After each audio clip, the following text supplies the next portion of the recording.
In a single New York tenement room in the 1880s, a family of 7 might share 400 square feet of living space with no running water, no bathroom, and almost no ventilation. Yet from these cramped, disease-ridden spaces emerged the workforce that transformed America into an industrial giant virtually overnight.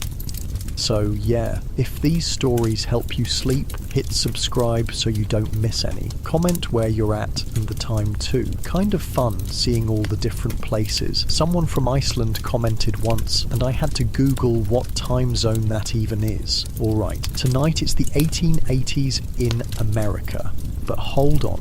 Get cozy first. Seriously, take a second. Adjust whatever needs adjusting. You're not going to want to move once we start.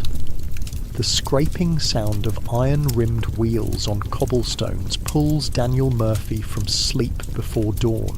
Before his eyes even open, his body registers the weight of his youngest child who crawled into the shared bed during the night. The stifling air in the small tenement room already carries the smell of boiling cabbage and coal smoke from other apartments. His back aches from the thin corn husk mattress that does little to cushion against the rope bed frame beneath. Unlike the comfortable mattress you're lying on now, this bed offers no comfort, only a slight barrier between a working man and the floor. It's 1882 in New York's Lower East Side, and Daniel has exactly 17 minutes to get himself ready before he needs to leave for the ironworks. 17 minutes to transform from exhausted father to functional machine operator. 17 minutes that will determine whether he earns today's pay or gets replaced by any of the hundreds of desperate men waiting outside the factory gates. Daniel carefully shifts his daughter Sarah back to the pallet she shares with her brother without waking either of them. The room is small, so small that with a single step he can touch the wall that separates their living space from the Kowalskis next door. From the other side he can hear Mrs. Kowalski's chronic cough, tuberculosis probably. The disease thrives in these buildings where sunlight never reaches and air barely circulates. "You thinking of getting up any time today?" his wife Margaret whispers from the small stove where she's already heating water, her silhouette barely visible in the pre-dawn darkness. "Was enjoying my luxury accommodations too much," Daniel replies with a quiet laugh, careful not to wake his mother who sleeps in the room's only chair, her arthritis making a bed impossible.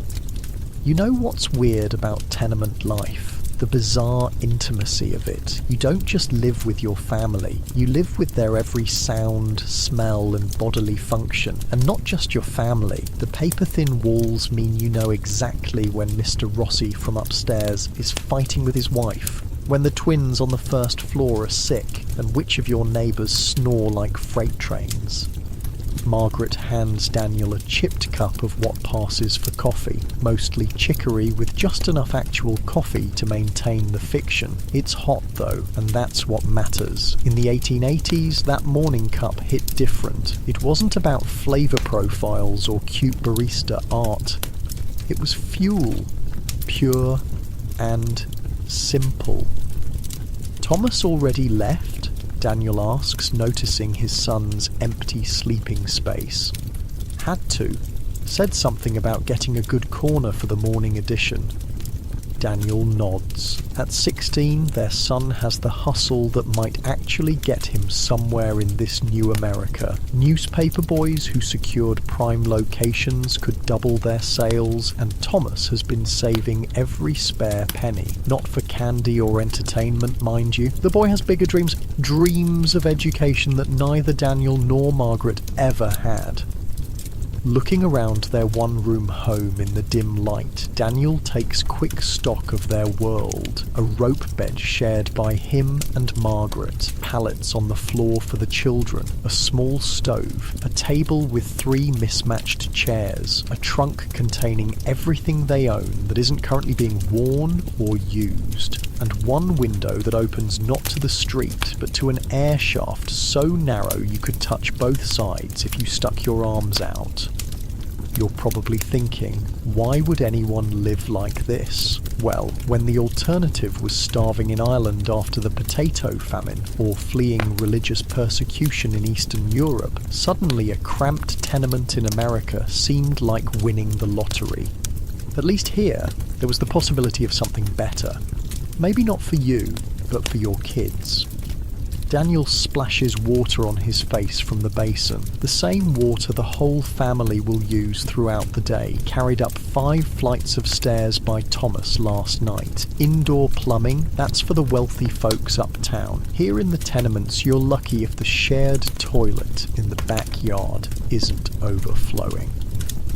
Fixed your shirt best I could, Margaret says, handing him his work shirt with newly mended tears where sparks had landed yesterday. The fabric is thin from too many washings, but it's clean, a point of pride for Margaret, who refuses to let her family look like they've given up, despite the circumstances.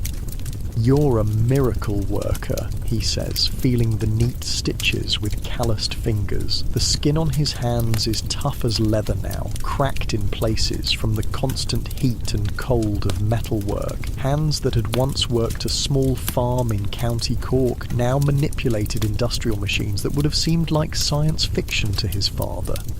Daniel dresses quickly in the semi-darkness. Privacy is a luxury they can't afford, but they've developed an elaborate choreography of turned backs and averted eyes that creates the illusion of personal space where none exists.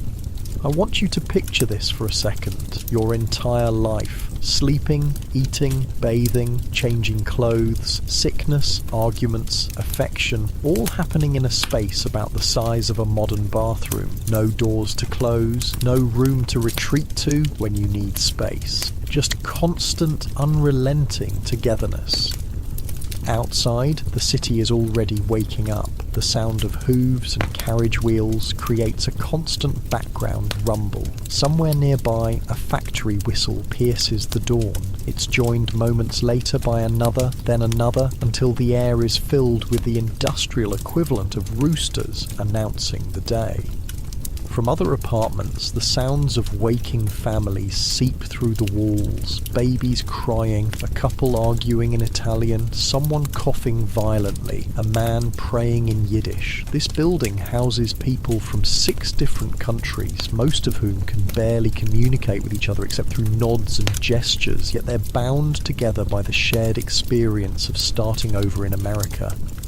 "Take this," Margaret says, pressing a bundle wrapped in cloth into his hands. Lunch, probably bread with a smear of lard if they're lucky. Daniel knows she's skipping her own meal to make sure he has strength for his 12-hour shift. "The Flannery boy came by yesterday," she continues, voice low. "Said they're hiring at the glass factory. Better pay," he says. Daniel grunts. Better pay because half of them die before 40, glass dust in the lungs. He tucks the lunch into his pocket. "We're making it, Maggie. Thomas has his papers route. Sarah helps with your sewing. We've got more than most." "I know." She straightens his collar in a gesture that's part practicality, part affection. "Just thought you should know." This was the constant calculation of working-class life in the 1880s, weighing slightly better pay against increased risk of death or dismemberment. No workers' compensation back then, no health insurance. You got injured on the job? Tough luck, buddy. There's 50 guys outside who'll take your spot before your blood dries on the floor.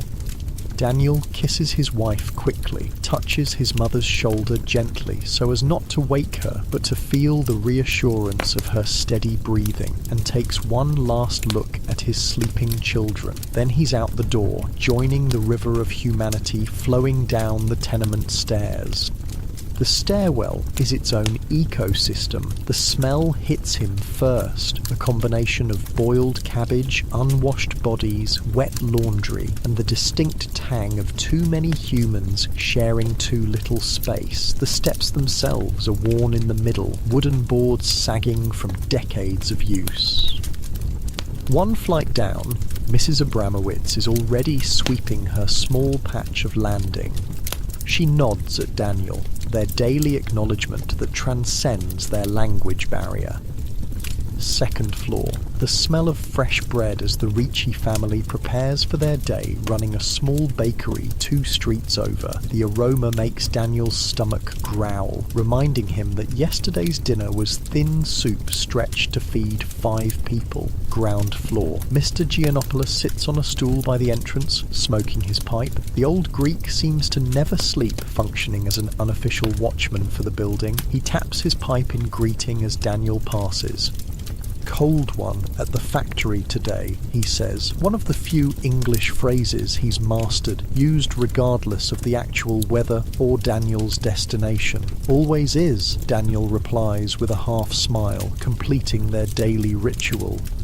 And then he's outside, joining the mass of humanity that floods the streets of the Lower East Side each morning. The contrast always hits him like a physical force. Inside the tenement, despite its crowding, there's a certain intimacy. These are people he knows, lives intertwined with his own. Outside, it's a churning ocean of strangers, all moving with the same urgent purpose.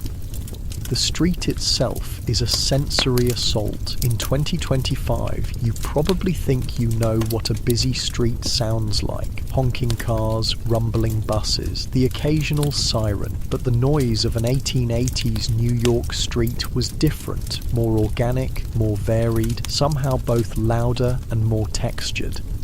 There's the clatter of thousands of hooves on cobblestones, the grinding of iron-rimmed wheels, the calls of street vendors already setting up. Hot corn, get your hot corn. The shouts of children who have escaped apartments to play in the gutters, the barking of stray dogs, the mechanical clang from workshops whose doors stand open to the morning air.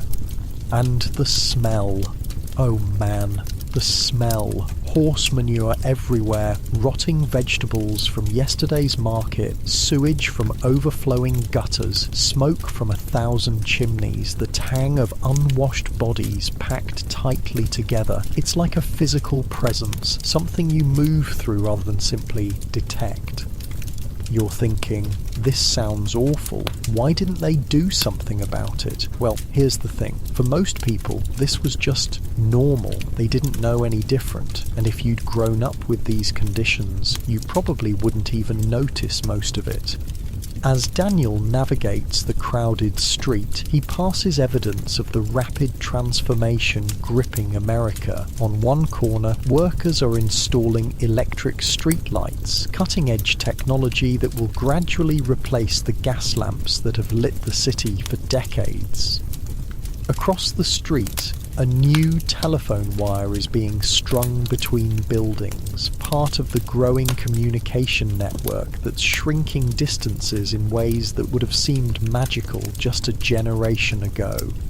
A horse-drawn omnibus rumbles past, packed with passengers headed downtown, while just a block away, construction continues on the elevated railway that will soon carry electric trains above the street traffic. Old and new, existing side by side in a city reinventing itself daily.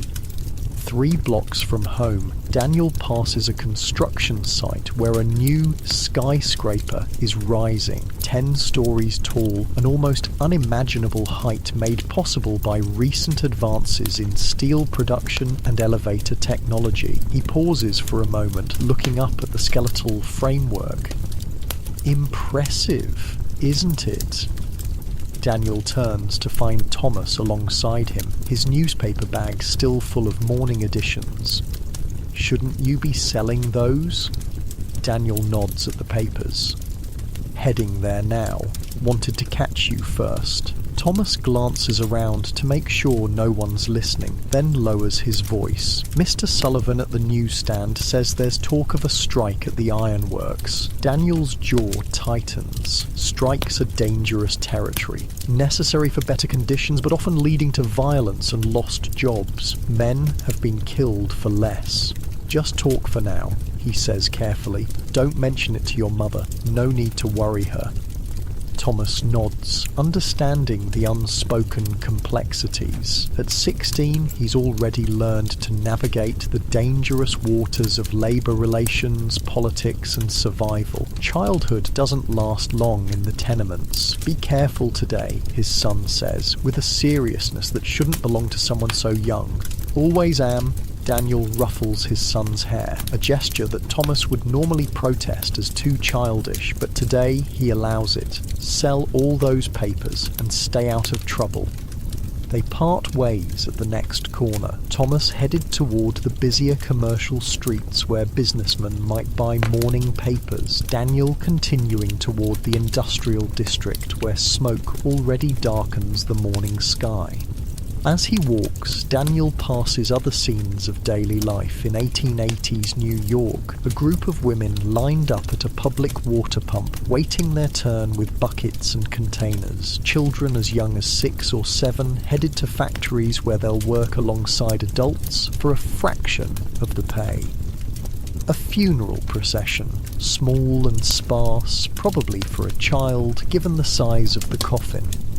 Death is a frequent visitor to the tenements, particularly among the youngest and oldest residents. Near the corner of Orchard and Delancey, a commotion draws his attention. A crowd has gathered around a man standing on a wooden crate, shouting passionately about workers' rights and the need for organisation. Daniel slows his pace slightly to listen. "They get rich from your sweat and blood," the man calls out, his accent marking him as another Irish immigrant. "While your children go hungry and your wives work their fingers to the bone, are we not men? Do we not deserve dignity?" Several police officers hover at the edge of the gathering, watching with narrowed eyes. Public speeches like this often end with broken heads and arrests. The speaker knows it too. Daniel can see him constantly scanning the crowd, ready to disappear at the first sign of trouble. One of the policemen makes a move toward the speaker, and like magic the man vanishes into the crowd, which disperses in multiple directions, the dance of protest and suppression performed daily on the streets of industrial America. Daniel picks up his pace. The ironworks won't wait, and being late means being replaced. The crowd's quick dissolution leaves him thinking about the growing labour unrest spreading through American industries, workers demanding things that seem so basic now. A 10-hour workday instead of 12 or 14, 1 day off per week, safety measures, restrictions on child labour. Wild demands, right? Imagine thinking you deserve to work less than 14 hours a day, or that maybe 8-year-olds shouldn't operate heavy machinery. Absolute madness. The industrial district looms ahead, a landscape of brick factories with tall chimneys belching black smoke into the morning sky. The air grows noticeably thicker here, laden with coal dust and chemical smells. Daniel can feel it coating his lungs with each breath. Another small tax on his health that he can't afford to think about. Outside the ironworks, a crowd of men lingers, the desperate ones hoping for a day's work if someone doesn't show up or gets injured. They watch Daniel with hungry eyes as he approaches the gate, some nodding in recognition, others staring with barely concealed resentment. There, but for the grace of God go I, he thinks, knowing how easily he could be among them.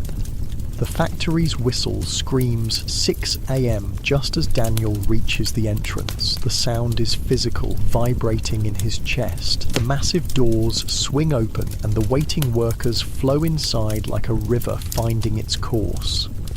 Inside, the ironworks is a vision of industrial hell that Dante himself might have imagined. Massive furnaces glow orange in the dim light, radiating heat that will become unbearable by midday. The ceiling disappears into darkness above, obscured by hanging clouds of smoke and steam.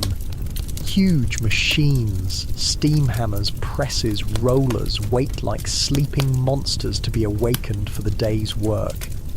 The noise hits him next, a symphony of industrial production already beginning as the night shift workers finish their tasks. Metal striking metal, steam hissing through pipes, the roar of furnaces devouring coal, men shouting to be heard above the din. It's not just loud, it's all-encompassing, making normal conversation impossible, forcing workers to communicate through gestures and shouts. Daniel makes his way to his station, a massive rolling machine that flattens heated iron into sheets. The night shift operator, Mike Donahue, looks exhausted, his face streaked with sweat and grime, eyes red from smoke and lack of sleep. "Anything I should know?" Daniel asks, practically shouting to be heard. Mike shakes his head. "Same as always. She's running hot on the left side. Watch your hands." He gestures to a spot on his own arm where a bandage peeks out from under his sleeve. "Got careless. Won't make that mistake again." That's the thing about factory work in the 1880s. The machines were designed for efficiency, not safety. No guards on moving parts, no emergency shutoffs, no concept of ergonomics. The human body was just another component in the industrial process, and a remarkably cheap one to replace when it broke down. As Mike leaves, Daniel removes his jacket and rolls up his sleeves, revealing forearms mapped with small burns and scars, the occupational signature of an iron worker. He ties a rag around his forehead to catch the sweat that will soon be pouring down his face. Another rag goes around his neck to protect against sparks. It's not much protection, but it's better than nothing. Around him, the day shift takes their positions. Men nod to each other in greeting, saving their breath and voices for when they'll be needed. Many have worked alongside Daniel for years, forming the kind of bond that comes from sharing daily danger. They move with practiced efficiency, checking equipment, adjusting settings, preparing for the day's production quota. At precisely 6:15 a.m, the floor manager's whistle cuts through the mechanical din. In unison, workers activate their machines, and the real symphony begins, a roaring, clanging, hissing celebration of industrial might that will continue unabated for the next 12 hours. Daniel's job requires constant attention. Sheets of iron, heated to glowing orange in the furnaces, are carried to his rolling machine by two assistants using long tongs. Daniel controls the rollers, adjusting the pressure and speed as the metal passes through, gradually pressing it thinner with each pass. One moment of distraction could mean crushed fingers or worse.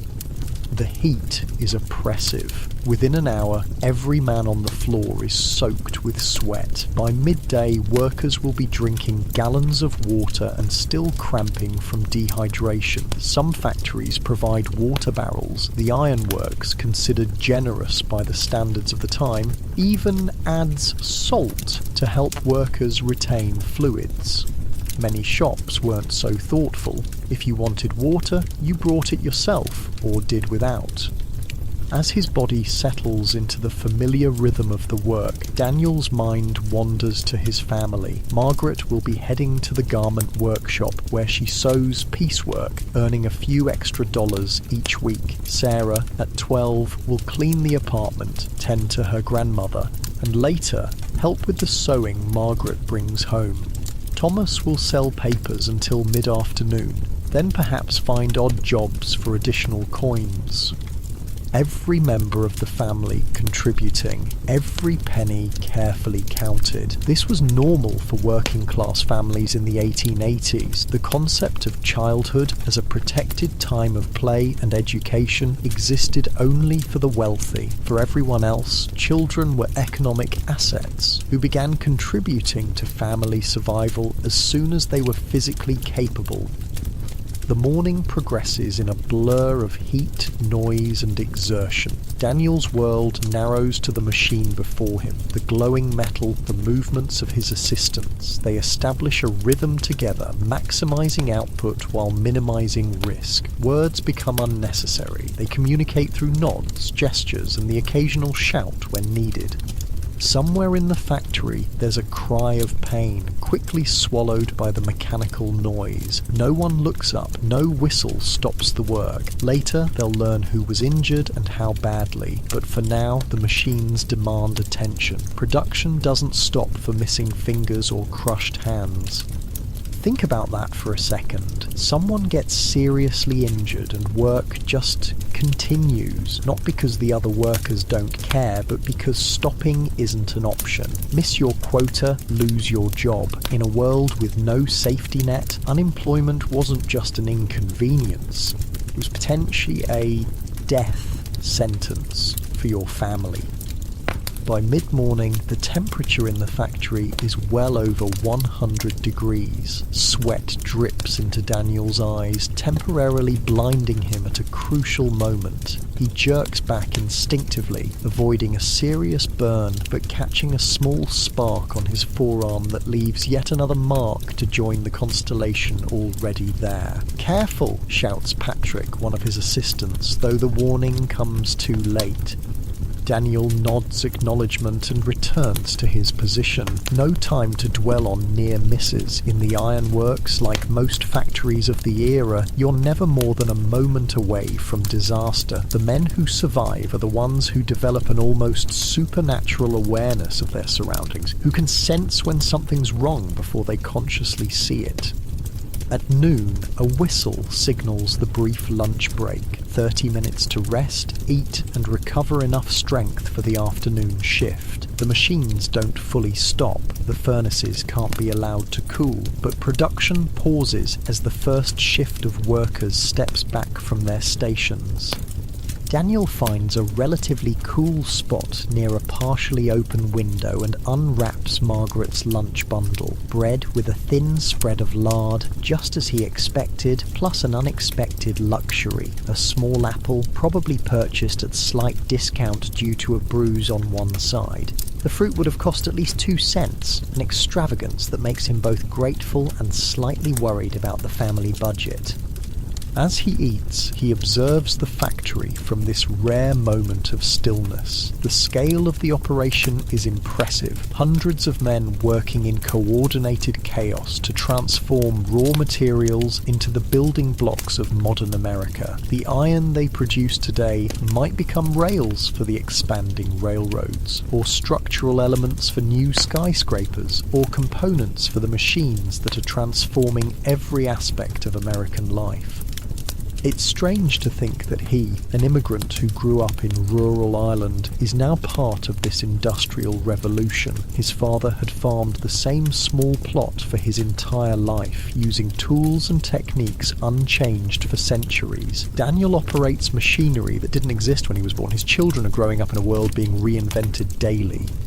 Progress, they call it. But sitting here, surrounded by conditions that crush body and spirit alike, Daniel sometimes wonders about the cost of this progress, and who pays it. Before this thought can fully form, the whistle blows again. Lunch break over, back to the machines for another 6 hours. As he returns to his station, Daniel catches sight of a well-dressed man walking the factory floor, accompanied by the owner, Mr. Harrison. The visitor has the unmistakable look of wealth, fine clothes, clean hands, the confident posture of someone who is never worried about his next meal. Probably an investor or business associate being given a tour of the operation that generates his comfortable income. The contrast is stark. The visitor's suit probably cost more than Daniel will earn in months. The gold watch chain visible across his vest represents years of an ironworker's wages, yet he passes through the hellish conditions of the factory floor with nothing more than a handkerchief pressed occasionally to his nose, his expression a mixture of fascination and faint distaste.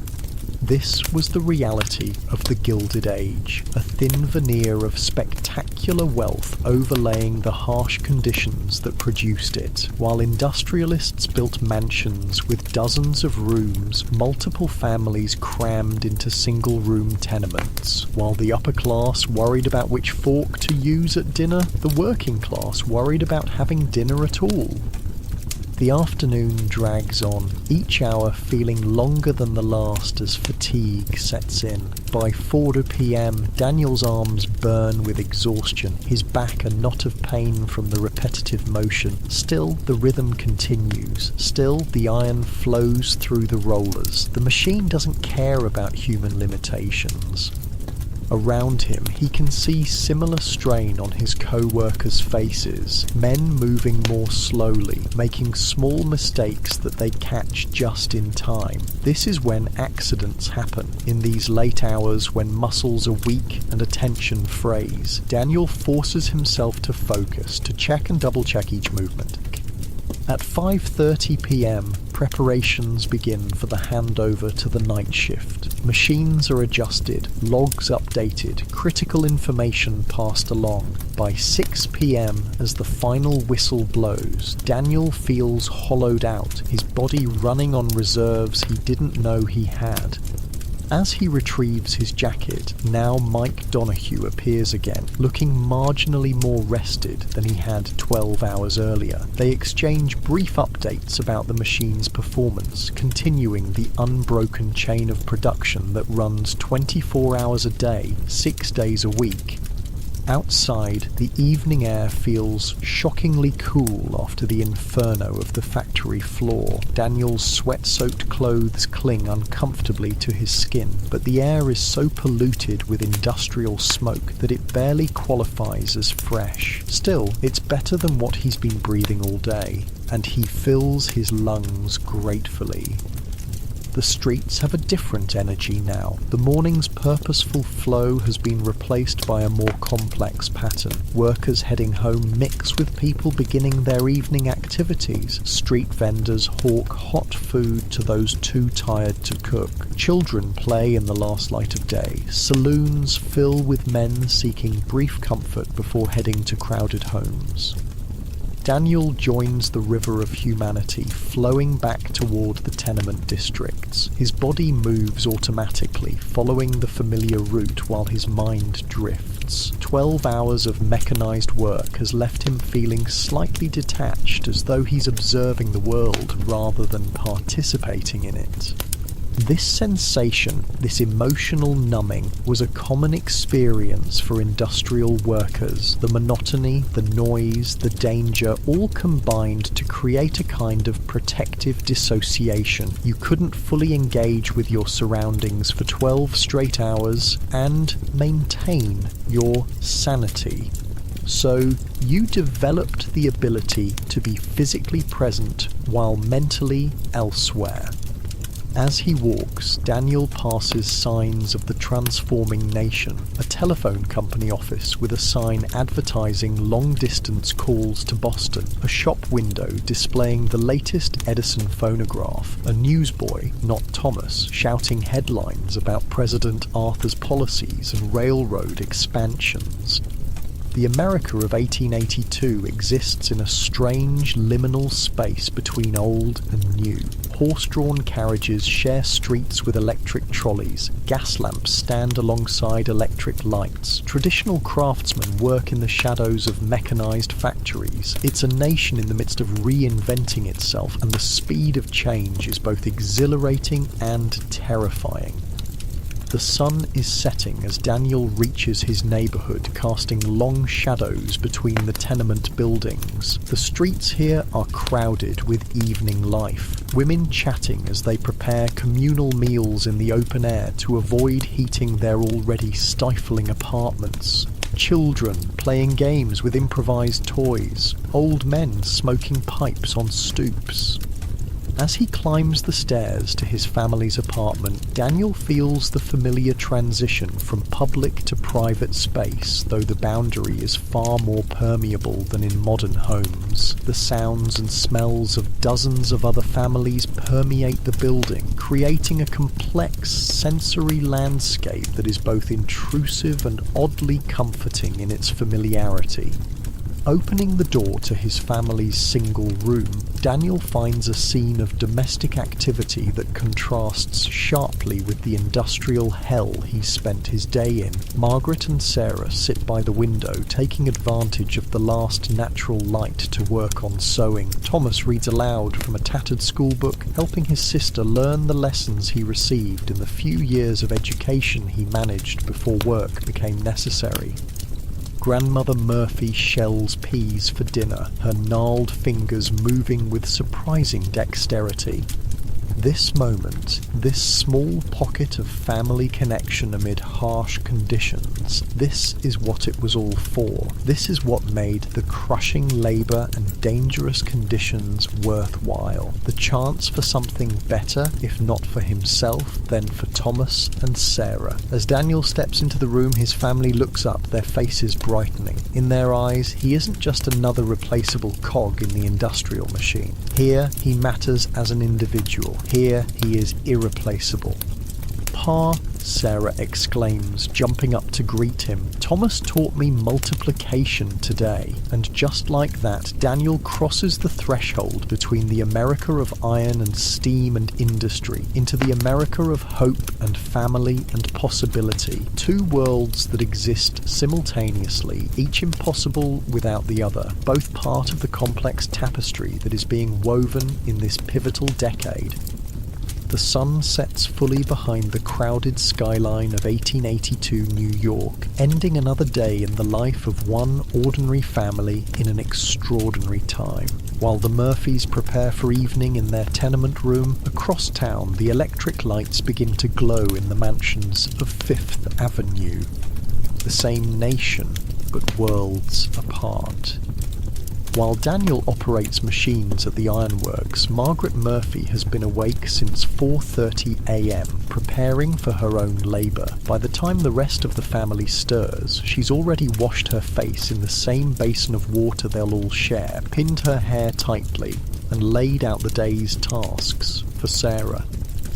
Now, as the morning fully takes hold, she navigates the crowded streets toward Mrs. Goldstein's garment workshop. Unlike the massive factories that employ hundreds, this is a smaller operation. 20 women crammed into a converted apartment, each hunched over pieces of clothing that will eventually be sold in the fine department stores uptown. The transition from home to workshop is barely noticeable. The same crowding, the same poor ventilation, the same noise, just different people making different things. Inside, the familiar scene greets her. Long tables where women sit shoulder to shoulder, bent over their work. The constant motion of needles and thread, the snip of scissors, the murmur of conversation in a half-dozen languages. English, Yiddish, Italian, German, Polish, Russian, creating a babble that somehow works as a cohesive communication system. Margaret over here, Rosa Abramowitz waves from her usual spot. At 19, she's one of the youngest women in the shop, but her fingers fly over the fabric with remarkable speed. She's also one of the few who can move between the various language groups, having picked up bits of each with the quick ear of youth. Mrs. Goldstein, the shop's owner, looks up from examining a finished shirtwaist. "You're late, Mrs. Murphy." "My apologies," Margaret says, though she's actually right on time. This is just part of their daily routine. Mrs. Goldstein acting stern, the workers apologising for imagined infractions, everyone playing their roles. "The Henderson order must go out today. We need 50 pieces by 4 o'clock. Mrs. Goldstein points to a pile of pre-cut fabric. "Your usual section." Margaret nods and takes her place at the table. Piecework, getting paid by the item rather than the hour, means that every minute counts. No breaks for daydreaming or rest. The faster she sews, the more she earns. Simple as that. Next to her, Rosa chats as they work, her hands never slowing. "Did you hear about the fire at Klein's workshop? 3 girls dead, locked doors they say, nobody could get out." Fires were the nightmare of every garment worker. Flammable fabrics, oil from sewing machines, rooms full of lint and dust, and locked doors, a common practice to prevent theft and unauthorized breaks, and you had the perfect recipe for tragedy. Sarah told me, Margaret replies, remembering her daughter's wide eyes as she related the news. One of them lived in our building. They're saying the Triangle factory has the same conditions. Locked doors, no fire escapes. Rosa's voice drops. Some of the girls are talking about a union. Margaret's fingers falter for just a moment before resuming their steady rhythm. Unions are dangerous territory, not just because of the risk to jobs, but because of the violence that often follows organising efforts. Still, something must change. Too many dead girls, too many crushed men, too many children working when they should be learning. Talk is cheap, Margaret says carefully, aware that Mrs. Goldstein might be listening. Action costs. Rosa nods, understanding the unspoken message. They turn their attention fully to the shirtwaists, their fingers working with mechanical precision. The garment industry in the 1880s was a strange paradox. On one hand, it offered rare employment opportunities for women, providing crucial income for families teetering on the edge of poverty. On the other, it exploited these same women mercilessly. Long hours, poor conditions, minimal pay, and constant risk of injury or death. You know what's wild? A fancy shirtwaist that Margaret might spend an hour making for 15 cents would sell for $3 or more in a department store. That's a 2,000% markup. And if she complained, well, there were 100 more women desperate for her spot. Midway through the morning, the workshop door opens to admit a well-dressed woman. Mrs. Henderson herself come to check on her order. The contrast between her and the workers is striking. Her dress alone probably cost more than any of these women make in a month. The single feather in her hat might represent a week's groceries for a family of 5. The workers don't pause, but there's a subtle shift in the room's energy. Backs straighten slightly, hands move a fraction faster, pride and resentment mingle in equal measure. Mrs. Henderson glides through the cramped space, examining the work with a critical eye, occasionally stopping to comment on a stitching pattern or colour choice. She shows no awareness of the women as people. They might as well be extensions of their sewing machines. The blue trim on the cuffs is lovely, she tells Mrs. Goldstein, fingering a finished piece. My customers will adore it. So fresh for spring. As she passes Margaret's station, Mrs. Henderson pauses, watching the precise movement of the needle. You have a skilled hand, she comments, not speaking directly to Margaret, but about her, as if discussing a particularly clever animal. Thank you, ma'am, Margaret responds, not looking up from her work. I learned as a girl in Ireland. Oh, you speak English quite well. The surprise in Mrs. Henderson's voice reveals her assumption that all immigrant workers are essentially the same, foreign, uneducated, interchangeable. We speak English in Ireland, ma'am, Margaret says, her tone perfectly respectful, while the words themselves carry a subtle correction. It's our native tongue for many of us. Mrs. Henderson blinks, momentarily confused by this disruption to her worldview, then moves on without further comment. Rosa suppresses a smile beside her. These tiny victories, these moments of quiet dignity, are sometimes all that get them through the day. Across town, Thomas Murphy has secured his preferred corner for selling newspapers. It's a prime location where businessmen emerge from the elevated train station, many looking to purchase a morning paper before heading to their offices. Extra railroad strike violence in Pittsburgh, 5 dead in clash with Pinkertons, Thomas calls out, waving the New York Herald dramatically. The actual headline is significantly less sensational, but no newsboy worth his salt sells papers without a bit of embellishment. His technique works. Several men approach, handing over their pennies in exchange for the latest news. Thomas makes the transactions quickly, careful to maintain the delicate balance of being helpful without appearing servile. Dignity matters, even when you're 12 and selling papers on a street corner. Between customers, he keeps a watchful eye on his surroundings. The street is a complex ecosystem with its own rules and hierarchies. Knowing who to avoid, who to befriend, and who to watch can mean the difference between a profitable day and a dangerous one. There's Officer Sullivan making his rounds, twirling his nightstick. He's generally fair with the newsboys as long as they stay out of trouble. The fruit vendor on the opposite corner who sometimes trades bruised apples for day-old papers. The gang of older boys who control the territory 2 blocks south and demand protection payments from younger kids working their turf. Hey, Irish. Thomas tenses at the call, recognising the voice of Butch Williams, leader of the Corner Boys who've been trying to expand their territory northward. "Little busy here, Butch," Thomas responds, deliberately turning his attention to a potential customer approaching. Butch saunters closer, flanked by 2 of his regular companions. At 15, he's already developed the hard look of someone who expects life to be a constant battle. "This is our corner now. 5 cents a day for you to work here." The businessman who was approaching diverts his path, wanting no part of the brewing confrontation. Thomas sighs internally. This dance again. We've been through this. Sullivan says this corner is fair game for anyone. Take it up with him if you've got a problem. Butch steps closer. His intention clearly intimidation. "Sullivan ain't here right now, is he?"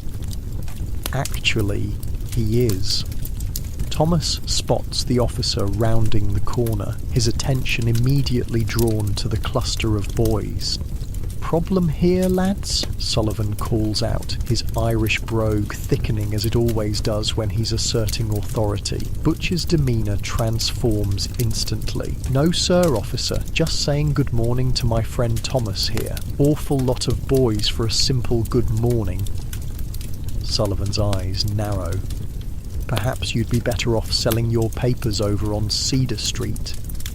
The message is clear. Butch forces a smile that doesn't reach his eyes. "Just heading there now, sir." He turns to Thomas, keeping his voice low. "This ain't over, Irish." As Butch and his boys retreat, Thomas nods appreciatively to Officer Sullivan. These small alliances are crucial for survival on the streets. A friendly policeman, a sympathetic shopkeeper, the other newsboys who watch your back. No one makes it alone. "Thanks," Thomas says simply.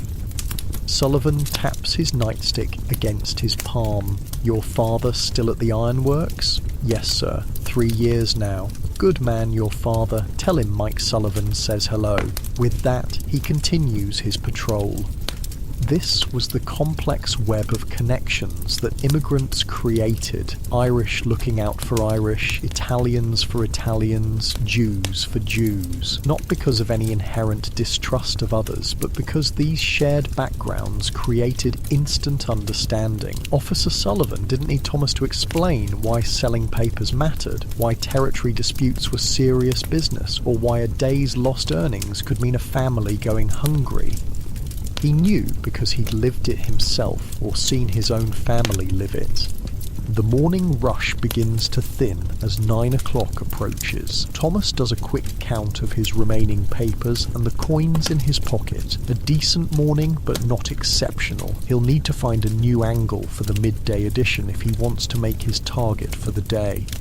Maybe the financial district for lunch, or perhaps the ladies shopping on Broadway in the afternoon. Each location has its own rhythm, its own customers, its own approach. Learning these patterns is essential for maximizing sales. A street musician sets up nearby, his violin case open for coins. The simple melodies draw a small crowd, creating a momentary pause in the city's relentless forward motion. Thomas watches, calculating whether the crowd might include potential customers or if he should move to a more profitable location.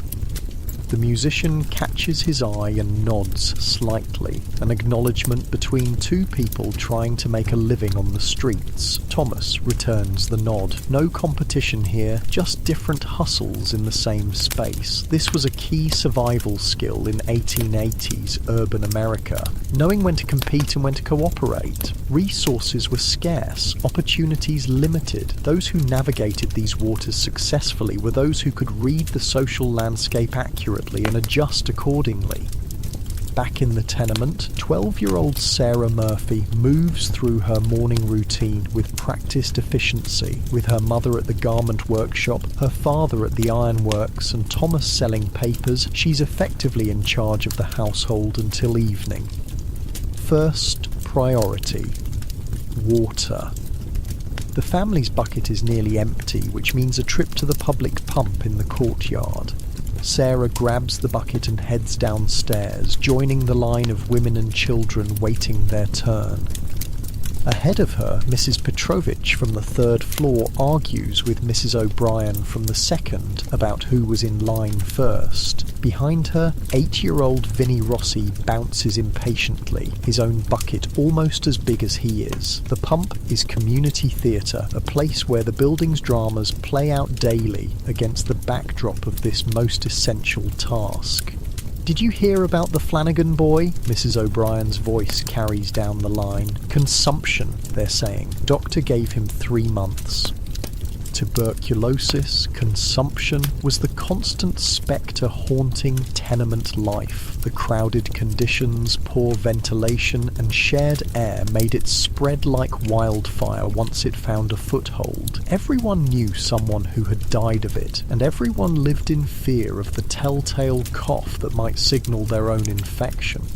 Sarah tries not to think about the fact that Mrs. Kowalski next door has been coughing for months now, about how the sound travels through the thin walls at night, about how much thinner the woman looks each time Sarah sees her. When her turn at the pump finally comes, Sarah works the handle vigorously, filling her bucket with the questionable water that passes for clean in the tenements. It's not the clear, pure water you might imagine. It's slightly cloudy, with a faint metallic taste, but it's what they have. Carrying the full bucket back up 5 flights of stairs is a test of strength and balance. Spill too much and it means another trip down. By the time she reaches the apartment, her arms ache, but she's managed to keep most of the precious liquid. Inside, Grandmother Murphy has already begun her own work for the day, mending a pair of Thomas's trousers that have torn at the knee. Her fingers, twisted with arthritis, move slowly but precisely, each stitch placed with care born from decades of practice. "You got the water, good girl," she says without looking up. "Now check on the Kowalskis. Mrs. Kowalski was coughing something fierce in the night." Sarah sets down the bucket and nods. This is another part of tenement life. Neighbours checking on neighbours, creating an informal support network in the absence of official help. She grabs a small jar of the honey that her mother has been saving for just this purpose and heads next door. She knocks softly, then a bit louder when there's no response. Finally, the door opens to reveal Mr. Kowalski, his face haggard from lack of sleep. "Sarah Murphy," she introduces herself unnecessarily. Of course he knows who she is. Ma sent honey for Mrs. Kowalski's cough. Mr. Kowalski takes the jar with a nod of thanks. Behind him, Sarah can see Mrs. Kowalski lying on their bed, a thin sheet covering her despite the room's warmth. Her cheeks are flushed with fever, her breathing laboured. "The doctor," Sarah begins hesitantly. "Has he—" $5, Mr. Kowalski says, his accent thick with fatigue and worry. $5 to come. Where I get $5? It's not really a question, and Sarah has no answer to offer. $5 is nearly a week's wages for many workers. The choice between medical care and feeding your family is no choice at all for most. Evening in the tenements has its own rhythm. different from the mechanized cadence of daytime labor. As families reunite in their tiny spaces, the building transforms from a collection of empty rooms to a vibrant, overcrowded hive of humanity. The Murphy apartment is no exception. By 7 p.m, all 5 family members have returned, filling the small room with movement, conversation, and the mingled smells of bodies that have worked hard in summer heat. 15 papers left over, Thomas announces, emptying his coin pouch onto the table for the family accounting. This daily ritual, pooling the family's earnings, is treated with appropriate solemnity. In an economy where pennies matter, even children understand the weight of financial contribution. Good day, Daniel nods, adding his own pay envelope. Unlike Thomas's loose coins, his wages come in an official packet, his name scrawled on the outside. Inside is exactly $1.75. Today's pay minus the 25 cents automatic deduction for the company store where workers are expected to purchase their tools and supplies. Margaret adds her earnings from the garment shop, plus shows the extra piecework she's brought home. 3 cents each if we can finish them by Friday. Together they count the day's intake. Survival for another day, perhaps a bit extra for the always growing list of necessities. No one mentions how Daniel's pay is 15 cents short of last week. No one needs to. The shrinking paycheck could mean anything from reduced orders to a first warning from management who've heard whispers of his interest in the Iron Workers Union. Sarah tends the small pot of soup still simmering on the stove, adding the last precious ingredients: a carrot saved from yesterday, a handful of beans soaked since morning, a few scraps of salt pork for flavour. The single room fills with the aroma, triggering a collective stomach growl that breaks the serious mood and sends them all into laughter. Sounds like music, Grandmother Murphy says with a wink. A whole Murphy symphony. This was how you survived the hardship, finding humour in small moments, making lightness where there was none, creating joy from nothing but shared experience and the human capacity for laughter. Dinner in a tenement was nothing like modern meals. No separate courses, no individual plates, just the communal pot, a loaf of bread, and perhaps a bit of cheese or fruit if times were good. The Murphys eat together, passing a shared spoon for the soup, tearing chunks from the day-old bread that Margaret got at discount from the bakery. Mrs. Kowalski's worse, Sarah reports between bites. Mr. Kowalski says the doctor wants $5 to come.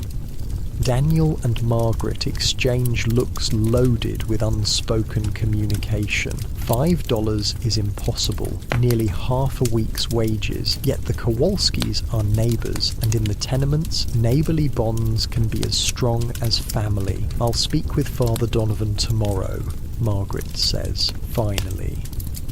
The parish sometimes helps with medical needs. Thomas looks up from his soup. I heard St. Vincent's Hospital takes charity cases. Maybe they could go there. Nobody comes back from charity hospitals, Grandmother Murphy mutters. You go in standing and come out lying down, if you know what I mean. She's not entirely wrong. Public hospitals in the 1880s were places of last resort, often understaffed, unhygienic and overwhelmed. Many saw them as death houses rather than places of healing. Private doctors were expensive, but at least offered the comfort of home treatment. The O'Malleys on the second floor, Daniel says slowly. Their eldest is at medical school now. Perhaps he could take a look, for practice like. This was another crucial survival mechanism, knowing who in your community had useful skills or connections. The informal economy of favours and bargains that operated alongside the cash economy, especially among immigrant groups.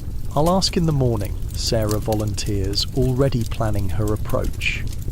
With dinner finished, they transition to evening work. No leisure time here. Every waking hour needs to be productive when margins are so thin. Daniel repairs a loose floorboard that's been catching on Margaret's skirt. Margaret and Grandmother begin work on the extra sewing. their fingers moving with practiced precision despite the day's accumulated fatigue. Thomas reviews the headlines from today's papers, preparing to share news with the family. This evening ritual of news sharing serves multiple purposes. It keeps the family connected to the wider world beyond their immediate struggles. It helps Thomas practice his reading, and it provides a framework for Daniel and Margaret to impart values and perspectives to their children through discussion of current events. President Arthur gave a speech about civil service reform. Thomas begins, squinting at the small print in the fading light. Says government jobs should go to qualified people, not just friends of politicians. Daniel can't contain his sceptical reaction. And I'm sure the politicians are falling all over themselves to give up their patronage powers. What's patronage? Sarah asks, looking up from where she's sorting fabric scraps by colour, even the smallest pieces saved for quilting or patching. It's how the world works, little one, Grandmother Murphy answers before Daniel can. Those with power hand out jobs and favours to their friends and family. Always been that way. Doesn't make it right, Daniel counters. Systems rotten through. Same in government as in the factories. Those at the top looking out for each other while the rest of us scramble for crumbs. There's an edge to his voice that makes Margaret glance at him sharply.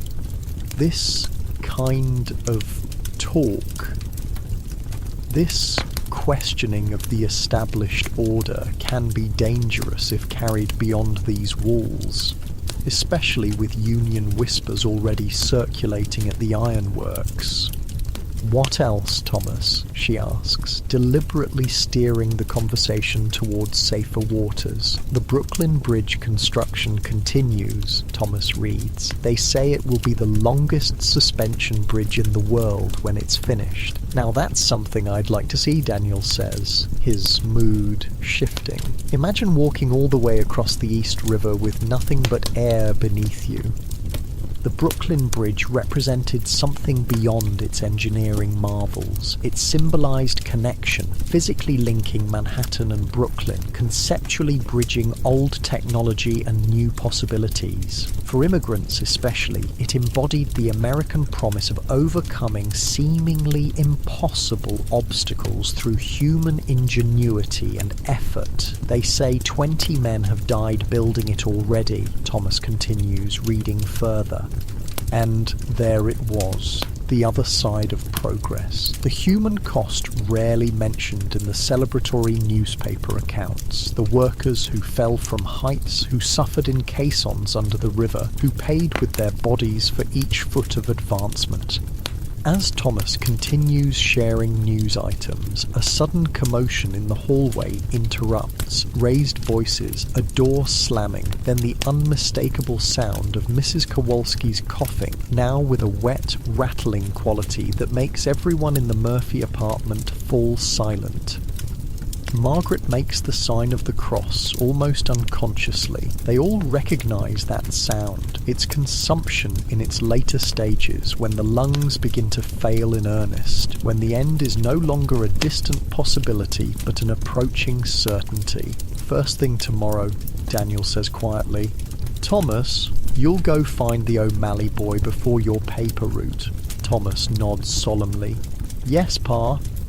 The evening continues with work punctuated by conversation, but the reminder of Mrs. Kowalski's illness casts a shadow over the room. This too was part of tenement life, the constant proximity to suffering and death, the reminder of your own vulnerability, the knowledge that the same fate could easily befall your own family. Around 8:30, a welcome distraction arrives in the form of music drifting through the open window. Someone in the building has produced a fiddle and is playing folk tunes in the courtyard below. Soon, other instruments join. A penny whistle, a small accordion, improvised percussion on upturned buckets. Ukrainian music, Grandmother Murphy identifies, her foot tapping slightly to the rhythm. Similar to our own jigs in some ways. The music grows as more neighbours emerge from their apartments to listen or join in. Even in the crushing poverty of the tenements, people found ways to create beauty and community. Music, storytelling, shared celebrations of births, marriages, religious holidays. These weren't luxuries, but necessities. Reminders of humanity in dehumanizing conditions. Daniel moves to the window, looking down at the impromptu gathering. Sarah, would you like to go down for a little while? The girl's face lights up. These rare moments of leisure are precious, especially in summer when the courtyard becomes a communal living room for the building's residents. Can I, Ma? She asks, already knowing Margaret will be reluctant. Work first, Margaret says, gesturing to the fabric still waiting to be sorted. Sarah's hands move with lightning speed, completing her task with efficiency born of hope. Done. Margaret sighs, but smiles. Half an hour, no more, and take Thomas with you. The children need no further encouragement, racing for the door with the boundless energy that somehow replenishes itself even after long days of work. Their exit leaves a sudden quiet in the apartment, broken only by the distant music and the rhythmic sound of needle through fabric. You should rest, Margaret tells Daniel, noticing the deeper lines of fatigue around his eyes. Tomorrow comes early. Or later, he takes a seat beside his mother, picking up one of the shirtwaist pieces. Though his fingers are calloused from metalwork, they retain enough dexterity for the simpler stitches. This too was typical of working families, men contributing to women's work when needed, gender divisions becoming flexible in the face of necessity. They work in companionable silence for several minutes before Daniel speaks again, his voice low. There was a man at the factory today, talking about organising. Margaret's hands still for just a moment before resuming their rhythm. Dangerous talk. Necessary talk, he counters up. Fitzgerald lost 3 fingers yesterday. No compensation, not even a doctor provided. Back to work today or lose his position.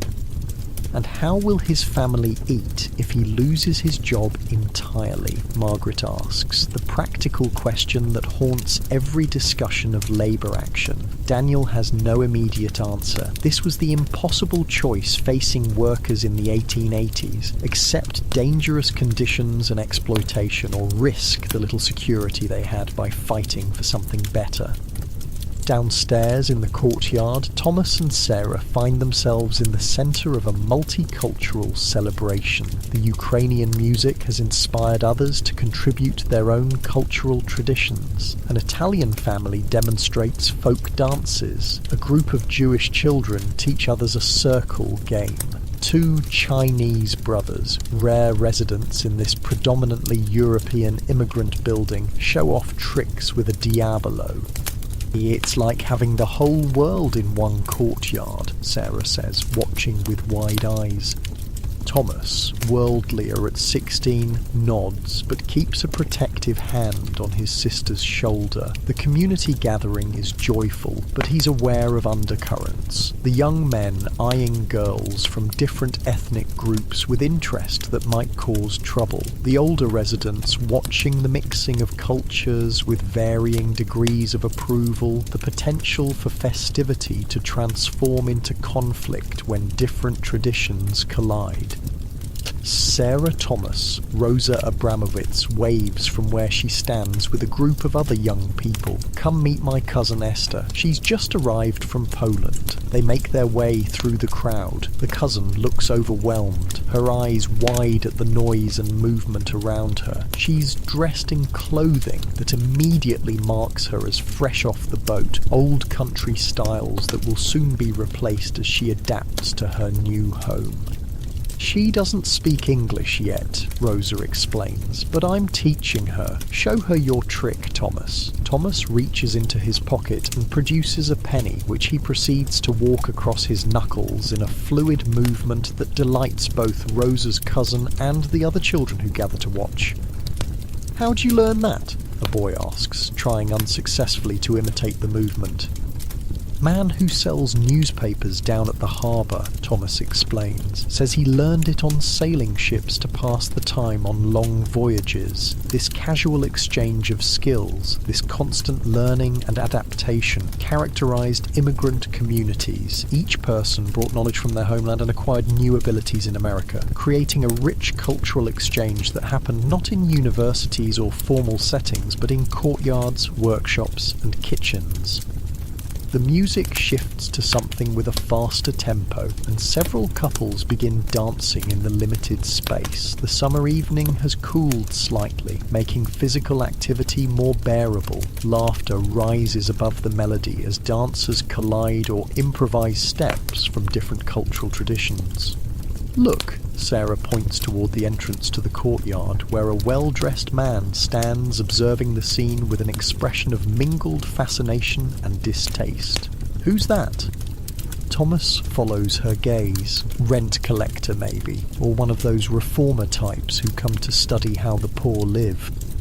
The 1880s saw the beginning of organised efforts to document and improve tenement conditions. Social reformers, journalists and early sociologists ventured into neighbourhoods like this one, gathering information that would eventually lead to housing reforms.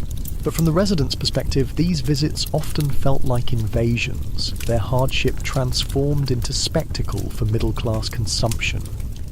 The stranger notices their attention and approaches, confirming Thomas's second guess. Remarkable gathering, he says, his accent marking him as educated. I'm Jacob Rees, photographer and journalist. I'm documenting conditions in the tenements for a book. Documenting? Thomas repeats, the unfamiliar word catching his attention. Recording through photographs and writing, Rees gestures to the camera bag slung over his shoulder. Would you mind if I asked you a few questions about life here? Thomas hesitates, calculating the potential risks and benefits of engaging with this outsider. On one hand, perhaps publicity could lead to improvements. On the other, talking too freely about tenement conditions might reflect poorly on his family, suggesting they don't maintain their home properly, despite Margaret's best efforts. What kind of questions? He asks, cautiously. How many people live in your apartment? How much is the rent? Where do you work? Simple facts to help people understand how families like yours live. Rees pulls out a small notebook, pencil poised. Before Thomas can decide how to respond, Sarah steps forward with the directness of childhood. 7 people in our room, $3 a week rent. Pa works at the ironworks, Ma at the garment shop, Thomas sells papers, I help at home, and grandmother does piecework sewing. Oh, Sarah. Thomas tries to silence her, but the information has already been shared. 7 people in one room, Rees repeats, scribbling notes. And the sanitary arrangements? 1 toilet in the yard for 20 families, Sarah continues, seemingly unaware of Thomas's discomfort. Water from the pump downstairs. We carry it up 5 flights. Rees continues making notes, his expression revealing nothing about his thoughts on these conditions. And illness? Is there much sickness in the building? At this, Thomas puts a protective arm around Sarah and steps back. We stay healthy enough. If you'll excuse us, sir, we should return to our family. As they move away, Sarah looks confused. Did I say something wrong? Not wrong, Thomas explains gently. Just private. People like him, they look at us like we're some kind of, I don't know, animals in a zoo, something to study. They don't really see us. It's a sophisticated observation for a 16-year-old. But Thomas has received an education beyond books. The street-level understanding of how power works, how different classes view each other, how the same reality can be interpreted in radically different ways depending on who's doing the looking. The half-hour Margaret allowed has stretched to nearly an hour when Thomas finally shepherds Sarah back toward the stairs. The courtyard celebration continues behind them, likely to last until someone complains or exhaustion claims the revellers.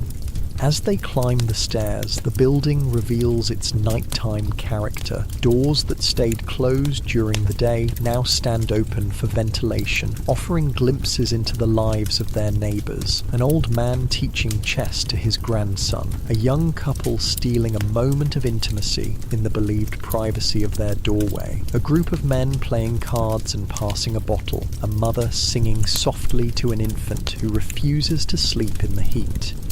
Each apartment contains its own world, its own drama of survival, connection, conflict, and occasional joy. Multiply this by thousands of buildings across the city, and you begin to grasp the extraordinary tapestry of immigrant life in 1880s America. Millions of individual stories unfolding simultaneously, each feeling like the centre of its own universe.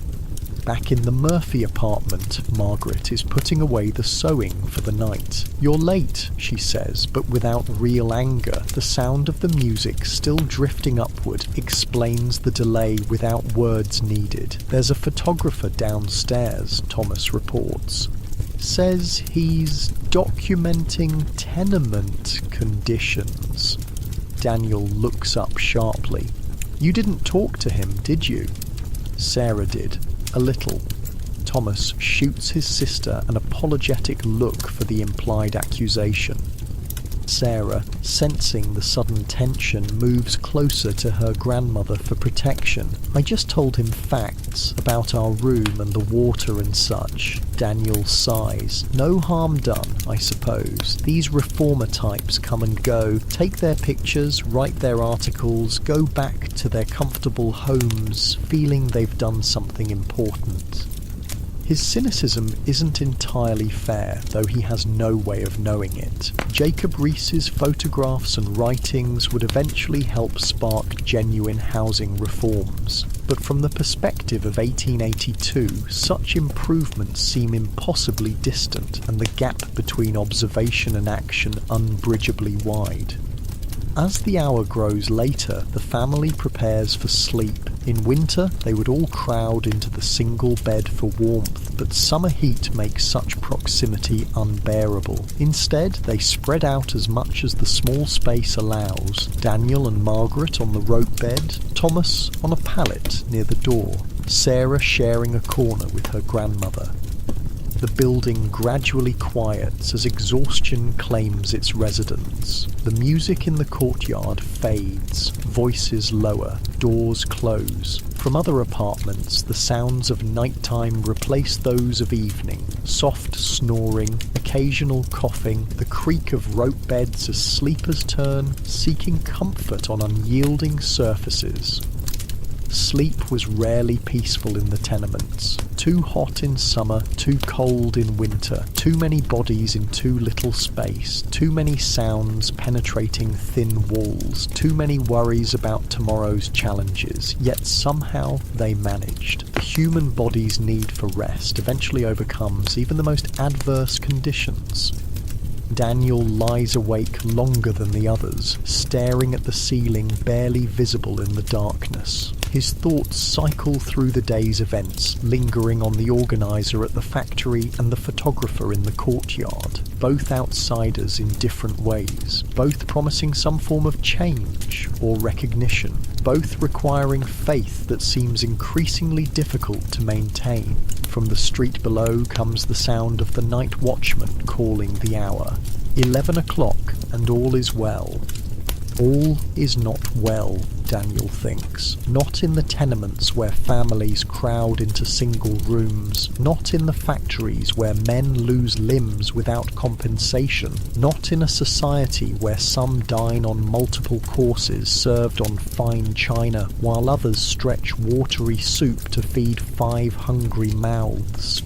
Yet, as he finally drifts towards sleep, Daniel holds on to a fragile hope. Thomas's quick mind and entrepreneurial spirit, Sarah's determination to learn despite the obstacles, the small improvements they've managed, moving from a basement apartment to this fifth-floor room with its window, saving enough for Margaret to buy a used sewing machine last Christmas, establishing themselves as people who pay their rent on time and help their neighbours when possible.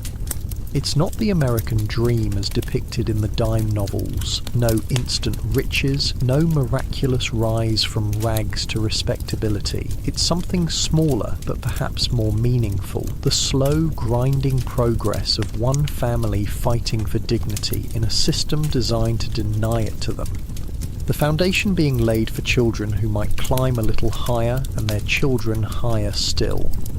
Outside, the city continues its nighttime existence, factories running night shifts, saloons serving workers drowning the day's hardships, police patrolling streets where different dangers emerge after dark, tenements like this one housing the workforce that powers America's industrial miracle, the human machinery behind the Gilded Age that receives little of the gilding. Tomorrow will bring more of the same. More work, more struggle, more moments of connection amid hardship. The Murphy family will rise before dawn, moving through their carefully choreographed morning routine in the small space they share. They'll disperse to their various labours, contribute their efforts to the vast industrial organism that is New York, then return again to this room that is both trap and sanctuary. And in this cycle, repeated across thousands of families in hundreds of cities, America continues its transformation from agrarian nation to industrial powerhouse, built on the bent backs and calloused hands of people like the Murphys, who ask little except the chance to work, to learn, and perhaps to see their children achieve what they could not. The nighttime breeze carries a momentary relief from the heat through the open window. In the near distance, factory whistles mark the changing of shifts. The industrial heartbeat that never stops. Closer, someone coughs in their sleep, the sound echoing in the air shaft. A baby cries briefly before being soothed. And life in the tenements continues, hour by hour, night by night, holding both struggle and possibility in the same cramped spaces. This is America in the 1880s, not as recorded in official histories, but as lived by the millions whose names rarely appear in textbooks, but whose collective effort built the nation we recognise today.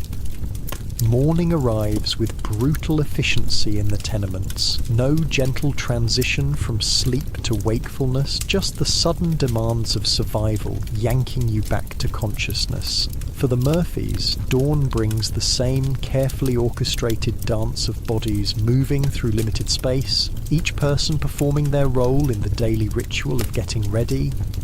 Thomas is already gone, having left before first light to find the O'Malley boy studying medicine. Daniel dresses quickly in the semi-darkness, while Margaret heats water for washing and tea. Sarah helps her grandmother from the makeshift bed they share, easing the older woman's stiff joints into movement. Mrs. Kowalski was quiet last night, Grandmother Murphy observes as Sarah helps her to her chair. Not a good sign when the coughing stops. The words hang in the room, their implication clear to everyone. Tuberculosis follows a cruel pattern, periods of violent coughing alternating with deceptive quiet as the disease progresses through the lungs. The absence of coughing often signals not improvement, but deterioration too severe for the body to mount even that defence. A knock at the door interrupts the morning routine. Margaret answers to find Thomas standing there with a young man she vaguely recognises. Patrick O'Malley, now transformed from the gangly boy who once lived downstairs into a serious-looking medical student with a small black bag. Found him at his parents' apartment, Thomas explains. He's willing to look in on Mrs. Kowalski before his classes. Patrick nods respectfully to Margaret. Mrs. Murphy, Thomas explained the situation. I'd be happy to help if I can, though I should be clear. I'm only in my second year of studies. You've had more training than anyone else in this building, Margaret says. The Kowalskis can't afford a doctor, and Mrs. Kowalski is... She doesn't finish the sentence. I understand. Patrick's expression reveals his awareness of what awaits him next door. I'll do what I can. This was another aspect of immigrant community life, the pride in those who managed to climb a rung on the social ladder, and the expectation that they would use their new position to help those still struggling below. Patrick's medical education represented achievement not just for his immediate family, but for the entire building. His willingness to help the Kowalskis validates that collective investment in his success. As Patrick crosses the hall to the Kowalski apartment, Daniel finishes dressing for work. I'll be late tonight, he tells Margaret, his voice low. Meeting after shift. The brief statement carries volumes of unspoken meaning. A labour meeting, potentially dangerous. Don't wait up. Don't worry if only Margaret merely nods, her expression carefully neutral. Be careful. With those two words, she acknowledges the risk while accepting his decision. Their partnership, like many immigrant marriages, is built on practical support rather than romantic ideals. Each respects the other's judgment in their respective domains, stepping back when necessary, stepping forward when needed. Daniel kisses her quickly, touches Sarah's head in passing, and nods to his mother before heading out. The ironworks whistle will blow in 30 minutes, and he can't afford to be late, especially with whispers of union activity making management more vigilant about any excuse to dismiss troublemakers. Thomas prepares to leave as well, his newspaper route calling, but first he pulls a small paper-wrapped package from his pocket and hands it to Sarah. Almost forgot. Got this for you yesterday. Sarah unwraps it to find a small slate pencil. Her face lights with genuine delight at this modest treasure, a tool for her continued education that must have cost Thomas at least 2 cents. In a family where every penny is accounted for, this represents significant generosity. Thank you. She throws her arms around her brother's waist, momentarily transforming from responsible assistant homemaker back into the 12-year-old girl she actually is. Thomas returns the hug awkwardly, embarrassed by his sister's enthusiasm, but pleased by her reaction. Just don't let Mrs. Henderson catch you practicing your letters when you should be sorting buttons, he warns, referring to Sarah's occasional assistance at the garment workshop where Margaret works. After Thomas departs, Margaret and Sarah continue preparing for their day. The door to the Kowalski apartment opens and Patrick O'Malley emerges, his face grave. He stops at the Murphys' still open door. It's advanced, he says without preamble. Both lungs. She needs real medical care. A sanatorium ideally, though I know that's... He trails off, acknowledging the impossibility of such an expense. What can be done? Margaret asks, the practical question that always follows bad news in the tenements. Patrick hesitates. I've given Mr. Kowalski instructions for keeping her comfortable, some techniques for helping her breathe easier. I'll bring some medicines from the university dispensary tonight. They sometimes give samples to students for practice. It's not much, but it's something. In a world where illness often means helplessly watching loved ones suffer, even small interventions feel like meaningful action. You're a good boy, Patrick, Grandmother Murphy says from her chair. Your mother would be proud. The young man's expression softens slightly at this benediction from one of the building's matriarchs. I'll check back tomorrow before classes. With a respectful nod, he heads toward the stairs. Margaret turns to practical matters. Sarah, run down and tell Mrs. Abramowitz about Mrs. Kowalski. She'll organise the women to help with meals and cleaning. This too was how immigrant communities survived, through through mutual aid networks that activated automatically in times of crisis. No formal organisation, no official leadership, just the understood responsibility of neighbours to care for one another. Women who barely had enough to feed their own families would somehow find extra to share with the Kowalskis. Those with already overwhelming household duties would find time to help clean the sick room and wash contaminated linens. As Sarah departs on her errand, Margaret prepares for her own workday. The extra piecework from last night needs to be returned to Mrs. Goldstein, and there's a full day of garment assembly ahead. Before leaving, she lays out tasks for her mother-in-law and Sarah. Laundry to be done, vegetables to be prepared for soup, mending that needs attention. "I'll look in on Mrs. Kowalski midday," Grandmother Murphy promises as Margaret gathers her things. Sarah shouldn't go in there too much. Children catch the consumption too easily. The fear is well-founded. Tuberculosis shows particular cruelty toward the young, whose developing immune systems struggle against the persistent bacteria. In tenement communities, it's not uncommon to lose multiple children to the disease once it finds its way into a family. With the day's plans established, Margaret heads out into the already warm morning. The streets bustle with activity, peddlers setting up carts, delivery wagons making their rounds, workers hurrying to various jobs. The air carries the mixed aromas of breakfast cooking, horses, factory smoke, and the ever-present undertone of inadequate sanitation. As she walks, Margaret passes evidence of the transforming city. A crew of men installs telephone lines along one block. A vacant lot from yesterday now hosts the beginnings of a new building's foundation. A recently opened shop displays the latest mechanical innovations in its window. Typewriters, phonographs, early cameras. The pace of change in 1880s urban America was disorienting, especially for immigrants who had come from places where life had remained essentially unchanged for generations. New technologies appeared almost weekly. Building projects transformed familiar landscapes overnight. Yeah, social patterns shifted as traditional cultures adapted to new realities. For someone like Margaret, who had grown up in rural Ireland where seasons rather than hours dictated the rhythm of life, the constant acceleration required continual adjustment. Each day brought something that hadn't existed the day before. Each year made the previous one seem distant and quaint.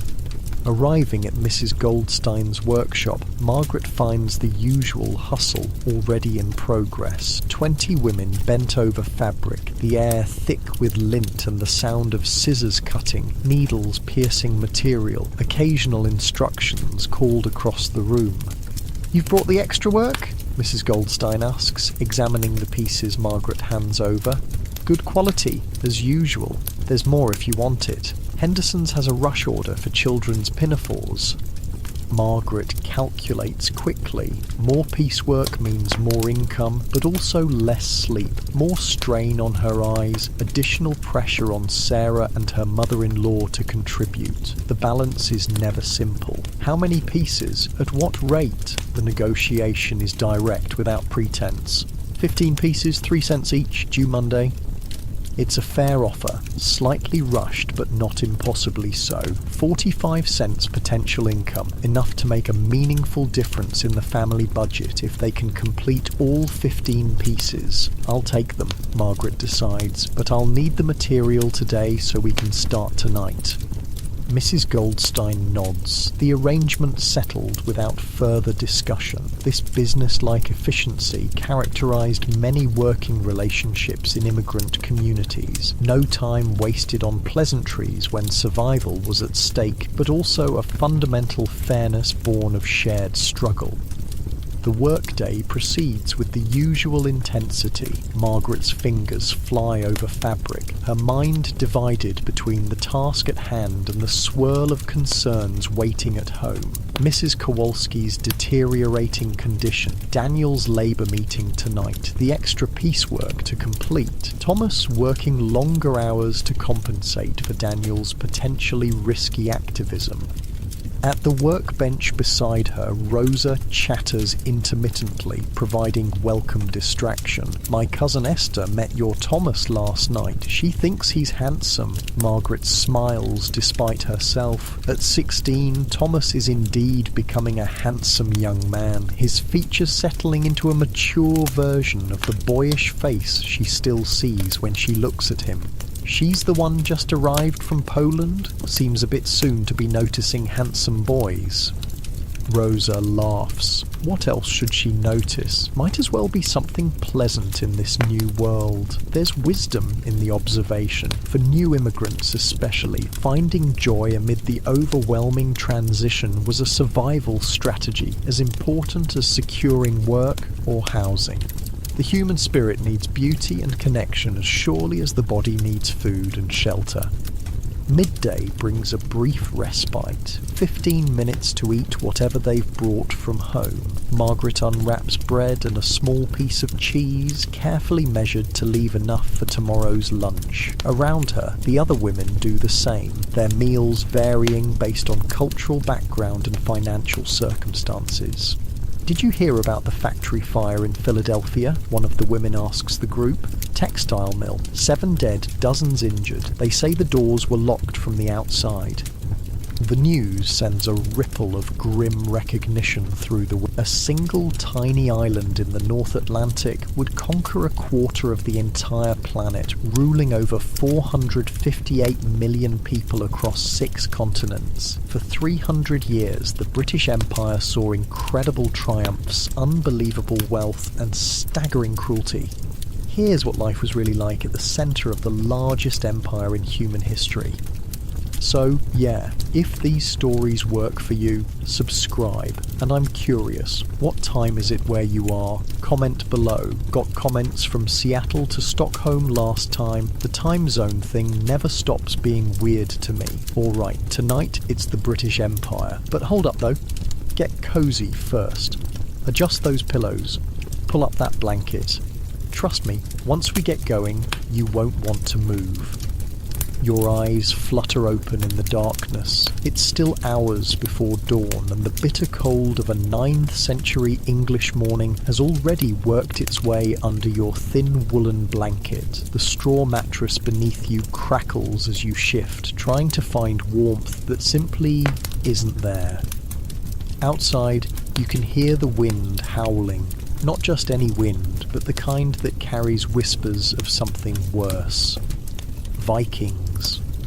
The word alone makes your stomach clench. They've been raiding coastal villages for decades now, but the attacks are getting worse, more coordinated, more deadly. Last month they burned the monastery just 10 miles north, no survivors.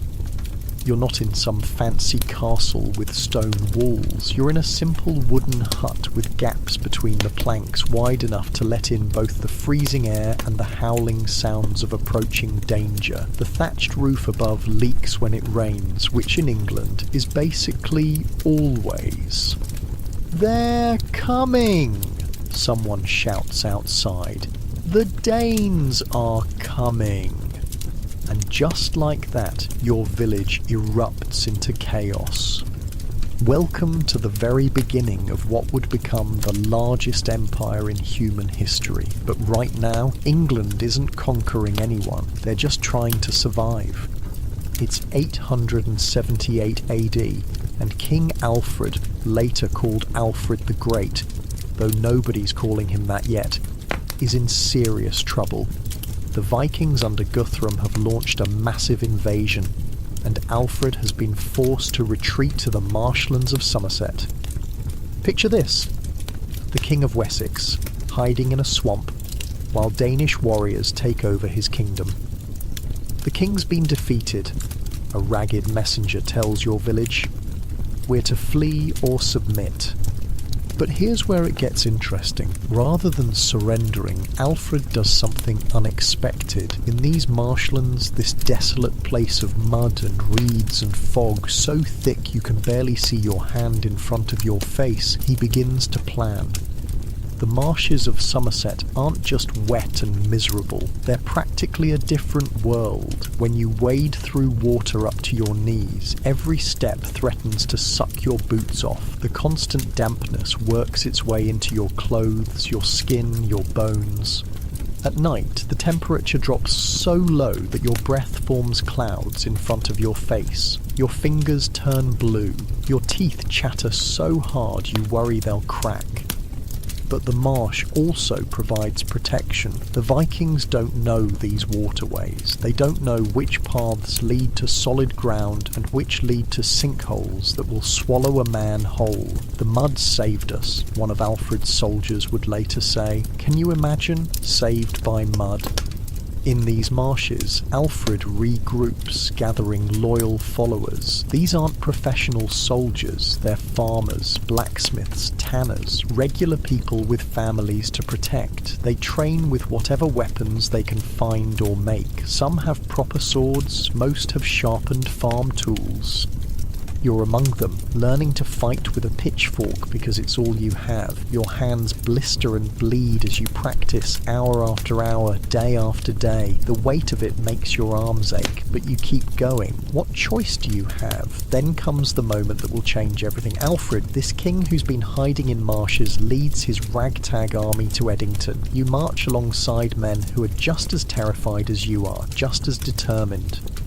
The battle is chaos, screaming, blood, the clash of metal, the squelch of mud beneath your feet. Men die around you, some from wounds so horrible you'll see them in your nightmares for years to come. The smell is overwhelming, blood, sweat, fear, death. But somehow, against all odds, Alfred wins.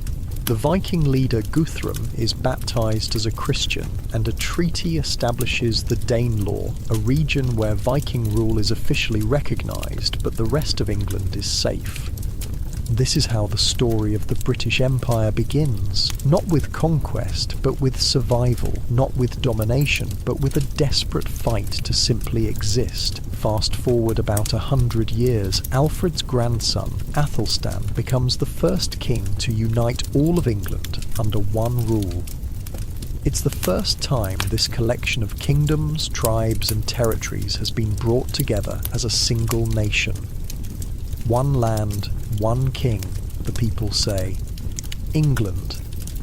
But let me tell you, being united doesn't mean much when you're a peasant tending your tiny plot of land. You still wake before dawn, still work until your back feels like it might snap, still go to bed hungry more often than not. The fields don't care who wears the crown. And England is still small, tiny, really, compared to what it will become. The concept of an empire is centuries away. In fact, the first real step toward empire doesn't happen until 1171, when English King Henry II decides to expand to Ireland. And when I say decides to expand, what I really mean is invades his neighbour. Wait, it gets better. Henry shows up in Ireland with a bunch of knights and soldiers, sails into Waterford and basically says, "This is mine now." The Irish kings and chieftains are like, excuse me? And Henry's response is basically, "Did I stutter? Submit or else." Now, I want you to picture yourself as an Irish farmer at this moment. You're just living your life, tending your crops, trying to survive on land your family has worked for generations. Then suddenly, some foreign king shows up with armed men and declares that your home belongs to him now. It's like if your neighbour kicked down your door, sat on your couch and announced that your house was theirs, except with more swords and fewer police to call. Surprisingly, various Irish bishops and clergymen meet at the Senate of Cashel and actually recognise Henry as their ruler, and just like that, Ireland becomes England's first colony, the first domino to fall in what will become a global empire. Now let's jump ahead to 1277. King Edward, why wants Wales? He doesn't ask nicely, He just takes an army and marches in. The Welsh fight back, of course. They know their mountainous terrain in ways the English don't. They use guerrilla tactics, ambushing English soldiers in narrow valleys where their larger numbers don't help them. But Edward is relentless. When the Welsh resistance is crushed, he builds massive castles across Wales, not as homes or palaces, but as symbols of power. These aren't the fairy tale castles you're thinking of. These are brutal, imposing fortresses designed to intimidate.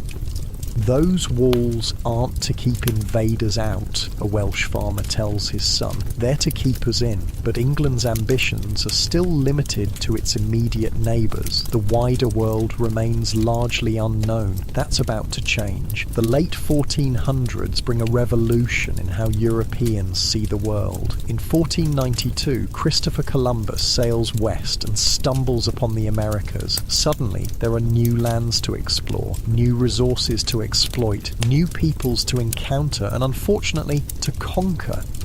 The English government sees opportunity when Italian explorer Giovanni Caboto, who changes his name to the more English-friendly John Cabot, approaches King Henry VII with a proposal to explore the new continent. The king is intrigued. He gives Cabot a patent authorising him to claim any lands he discovers for England. In May 1497, Cabot sets sail from Bristol on a small ship called the Matthew. The voyage is brutal. Imagine being on a wooden vessel smaller than a modern bus, tossed by Atlantic waves higher than houses. The constant motion makes your stomach heave. The salt spray soaks your clothes, which never fully dry in the damp air. You sleep on hard planks, if you sleep at all. Many sailors simply fall overboard during storms, never to be seen again. After weeks of this torture, Cabot and his crew spot land what will later be called Newfoundland. They encounter indigenous peoples who've lived there for thousands of years, plant the English flag, and claim the territory for England, because that's what Europeans did back then. They showed up somewhere people already lived and said, "Mine now." But claiming land and actually controlling it are two very different things. England's first serious attempt at establishing a colony doesn't come until much later, and it doesn't go well. Let's talk about Roanoke. In 1584, Queen Elizabeth I grants Sir Walter Raleigh a charter to explore and colonise lands in the New World. Raleigh dispatches an expedition to Roanoke Island off the coast of what's now North Carolina. About 100 people arrive in 1585. They build a fort and try to interact with the local Native American tribes. At first, relations are positive. They trade goods and exchange knowledge, but tensions rise over time. The region's harsh conditions, including disease and food shortages, make life miserable for the colonists. Many fall ill with fevers that leave them delirious, their bodies burning hot, even as they shiver uncontrollably. Others develop dysentery, a horrific condition where your body essentially turns itself inside out through constant bloody diarrhea. Food becomes scarce. The colonists, mostly city folk from England, don't know how to farm in this new environment. They don't recognise which plants are edible and which are poisonous. They don't know how to hunt the unfamiliar animals. They're starving in a land of plenty simply because they lack the knowledge to survive.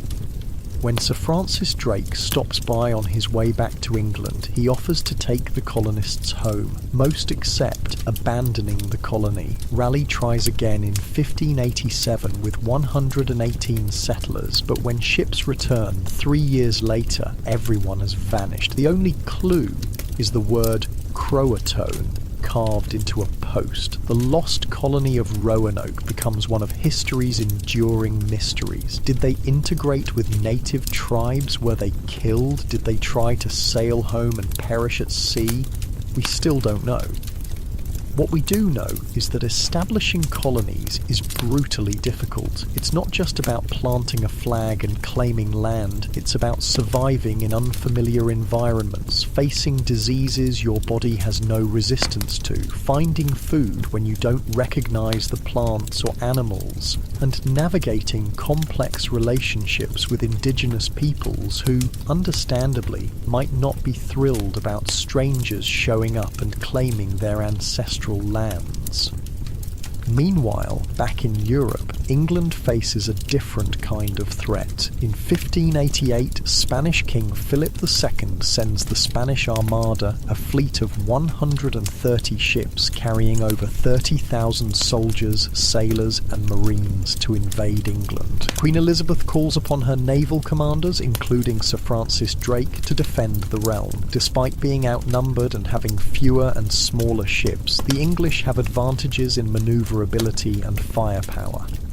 Picture yourself on one of those English ships. The wooden deck shifts beneath your feet as waves rock the vessel. The air smells of salt water, gunpowder, and fear. Around you, men prepare for battle, checking cannons, sharpening swords, praying to whatever gods they believe in. When the Spanish Armada appears on the horizon, it's a terrifying sight. Ship after ship after ship, seemingly endless. Your mouth goes dry, your hands shake, the man next to you vomits over the side. But the English have a plan. Using smaller, more agile ships, they attack the Armada from the rear, firing salvos and quickly retreating. The Spanish, in their larger, slower vessels, can't respond effectively. Then comes a moment of brilliant strategy. The English send fire ships, vessels loaded with flammable materials and set ablaze toward the Armada. The sight of these floating infernos causes the Spanish to break formation.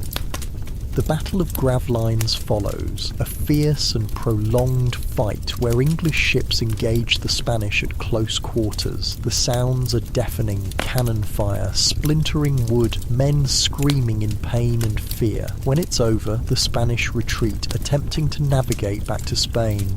Harsh storms and strong currents take their toll, and what returns to Spain is a shadow of the mighty Armada that set out. England has defended itself against one of the most powerful nations in the world, and in doing so, it's demonstrated that despite its small size, it's a force to be reckoned with. But while England celebrates this victory at sea, closer to home, Ireland continues to resist English rule. Hugh O'Neill, the Earl of Tyrone, leads a rebellion against the increasingly oppressive English policies. O'Neill is torn between loyalty to the English crown and love for Ireland and its people, but he can't bear to see Ireland suffer under foreign rule. He raises his banner, calling upon other Gaelic lords to join him in resistance. The English respond swiftly, sending armies to crush the rebellion. Battle after battle leaves the countryside scarred. The conflict earns the name 9 Years' War as it drags on from 1593 to 1603. For the average Irish person, this war is hell on earth. Your fields are burned by one side or the other, leaving you with nothing to harvest. Your livestock, the animals you depend on for milk, meat and labour, are slaughtered or stolen. Your home may be destroyed, forcing you to seek shelter in forests or caves. You're caught between two forces, neither of which seems particularly concerned about your survival. In 1601, a small Spanish force arrives to aid the Irish rebels, but the Battle of Kinsale ends in defeat for the Irish and Spanish forces. The rebellion collapses, and in 1603, the Irish surrender. The Treaty of Mellifont grants pardons to the rebels, allowing them to retain some lands and religious freedoms, but it also leads to the systematic destruction of the Gaelic language and the discouragement of Catholicism in favour of Anglicanism. They want to transform us, an Irish farmer tells his children. They don't just want our land, they want us to become them. As the 16th century draws to a close, England has established itself as a significant European power. It's fought off the Spanish Armada, brought Ireland more firmly under control, and begun to explore possibilities in the New World. but the real expansion of what will become the British Empire is just beginning. The 17th century will bring the first successful English colonies in North America, the development of the slave trade, and the establishment of trading posts in India. It's at this point that England begins to truly look outward, beyond its immediate neighbours, toward a global presence. The foundation is being laid for what will become the largest empire in human history. In 1606, the Virginia Company of London is founded to find wealth and a passage to the Pacific. With King James's blessing, 104 settlers leave the River Thames in London on December 20th, 1606, bound for the New World. Try to imagine what it was like for these people. They're leaving behind everything they've ever known, their homes, many of their family members, the familiar sights and sounds and smells of England. They're boarding wooden ships to cross an ocean known for violent storms and deadly hazards. And they're heading for a land most of them have only heard about in stories. Stories that range from paradise-like descriptions to tales of cannibals and monsters. The winter voyage is grueling. Atlantic storms toss the ships like toys. Waves crash over the decks, soaking everything and everyone. Below deck, the air is foul with the smell of vomit, unwashed bodies, and fear. Many passengers are seasick for weeks on end. Some die during the crossing, their bodies committed to the deep with brief prayers. On May 13th, 1607, the survivors arrive on a marshy peninsula in what is now Virginia. They name their settlement Jamestown after their king. At first, the colonists marvel at the beauty of this new land, the lush forests, clear waters, and abundant wildlife, but paradise quickly turns to hell. The Virginia climate, with its relentless heat and humidity, is unbearable for many. Disease spreads rapidly among the settlers. Malaria and dysentery claim many lives. You've never experienced heat like this. It's as if the air itself is trying to drown you. Your clothes stick to your skin, soaked with sweat from dawn till dusk. Even breathing feels like work.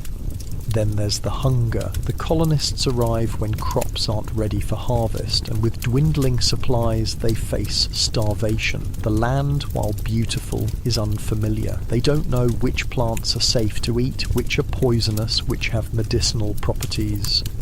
"We came looking for gold," one colonist says bitterly. "We found death instead." Relations with the local Powhatan Confederacy are complex and often tense. Misunderstandings and mistrust lead to clashes. The settlers struggle to communicate and negotiate effectively. Leadership within the colony faces challenges too. Power dynamics shift, and direction is often unclear. When the bold leader John Smith departs, the situation worsens. The winter of 1609 becomes known as the starving time. Food supplies run out completely. Colonists eat whatever they can find: horses, pets, leather, and according to some accounts, even the bodies of those who had died. Of the original settlers, only 60 survived this period. But somehow, against all odds, Jamestown perseveres. John Rolfe introduces tobacco cultivation, which thrives in the Virginia soil and climate. This brings financial prosperity to the struggling colony, attracting more settlers. While Jamestown is struggling to establish itself, English merchants are looking eastward. In 1607, William Hawkins is sent to establish trade in India. After a perilous voyage, he arrives in the port of Surat in 1608, one of the most important trading centres on the Indian west coast. The Mughal Emperor Jahangir welcomes the English visitors, intrigued by the foreign goods and the possibility of trade. Negotiations result in an agreement allowing the English East India Company to establish a trading post in Surat. By 1612, the Surat trading post is in full operation, trading English weapons and metalware for Indian textiles, spices and indigo. This marks the beginning of England's presence in India, a presence that will grow dramatically over the next 2 centuries. Back in England, religious tensions are mounting. King James III makes it clear that everyone must be Anglican. Those who don't comply are told to leave. This ultimatum gives rise to the idea of America as a place where people can practice religion freely. In 1620, a group of English religious dissenters known as the Pilgrims set sail for the New World aboard the Mayflower. The journey is harrowing. The ship was built to transport wine between England and France, not to cross the Atlantic. Storms toss the boat violently. Passengers crowd below deck in semi-darkness, soaked by water that leaks in from above. Disease spreads in these cramped, unsanitary conditions. In mid-ocean, the ship nearly becomes disabled when a storm badly damages its main beam. By a stroke of luck, one of the colonists has a metal jackscrew purchased in Holland to help construct homes in the new settlement. They use it to secure the beam, keeping the vessel seaworthy. Despite the challenges, the Mayflower reaches Cape Cod on November 21st, 1620. The Pilgrims establish Plymouth Colony, but their struggles are far from over. By December, most passengers have become ill, coughing violently and suffering from scurvy. By March, only 47 of the original colonists have survived, yet somehow the tiny settlement endures.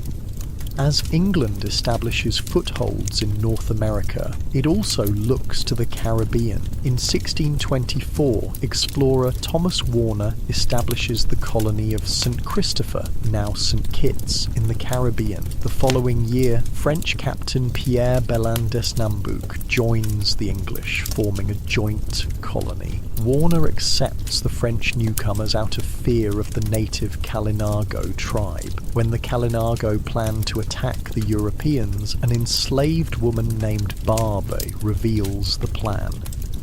What follows is a massacre. The English and French kill between 100 and 120 Kalinago in their beds, sparing only the most beautiful women to serve as slaves. The next day, they round up approximately 4,000 Kalinago people and kill them as they attempt to surrender. The river runs red with blood, literally. It becomes known as the Bloody River, flowing past the aptly named Bloody Point.